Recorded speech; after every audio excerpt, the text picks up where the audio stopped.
Assalomu alaykum. O'zingizni tanishtirsangiz? Alaykum assalom, assalomu alaykum. Ismim San'at Ismoilov. Azali brend asoschilaridanman. San'at aka, Uzumda qancha vaqtdan beri savdo qilasiz?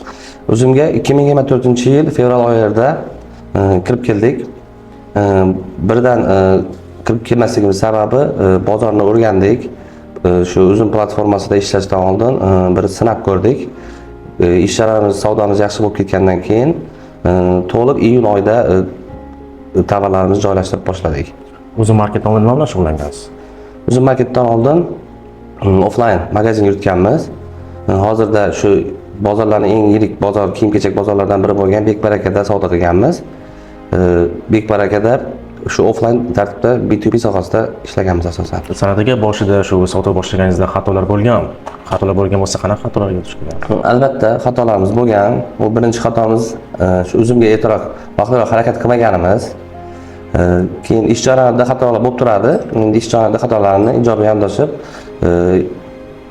to'g'ri va tez bartaraf etishga harakat qilamiz.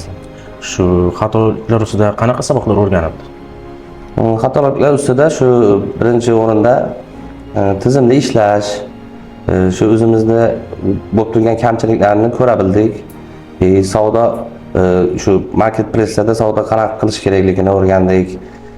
U yerda klient bilan qanaqa yondashish kerak, keyin qanaqa kirib borish kerak sotuvlarga, o'shalarni o'rgandik. Qisqacha aytganda. Hozirda sizda qanday mahsulotlar sotilyapti va nimalar sinab ko'rmoqchisiz? Hozirda biz ayollar kiyim-kechagi kategoriyasida yetakchimiz. Shu boshqa kategoriyalarga harakat qilyapmiz. Ichki kiyim, keyin ko'ylaklar, har xil oyoq kiyimlar kategoriyalariga harakat qilyapmiz. Aka, mahsulotlaringizda kontent qanaqa rol o'ynaydi? Shu kartochkalaringizda, infografikada. Kontent juda katta ahamiyatga ega, chunki sotuv jarayonida infografika, описание, o'zlarga javob berish bu sotuvning bir bo'lagi desak ham bo'ladi.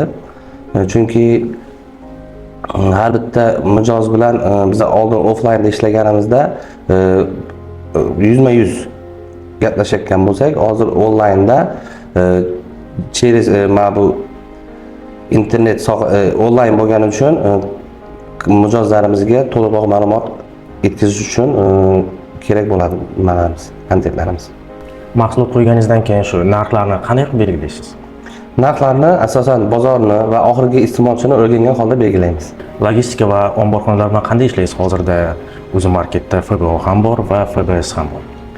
Hozirda FBO, FBS yo'nalishi bo'yicha ham ishlaymiz. O'zimizning omborxonamiz ham mavjud. Hammasidan to'liqroq foydalanamiz hozirda. Mahsulot qaytishi va past baholarni qanday hal qilasiz? Bunaqa holatlar bo'lib turadi, lekin ijobiy yondashgan holda muammolarni hal qilamiz uni. San'at aka, sir bo'lmasa hozirda aylanmangiz qancha? Hozirda aylanmamiz o'rtacha 700-800 million deb aytsak bo'ladi. 2024-yil fevral-dekabr oylarini solishtiradigan bo'lsak, o'sishimiz 533% tashkil etadi. Uzum Market akademiyasida o'qiganmisiz va sizga qanday yordam berildi? Endi o'zim shaxsan o'qimaganman. Bizning bo'lim boshliqlarimiz o'qigan. Ijobiy natijalarga erishdik. San'at aka, javoblaringiz uchun rahmat. Biz sizga omad tilayman. Rahmat.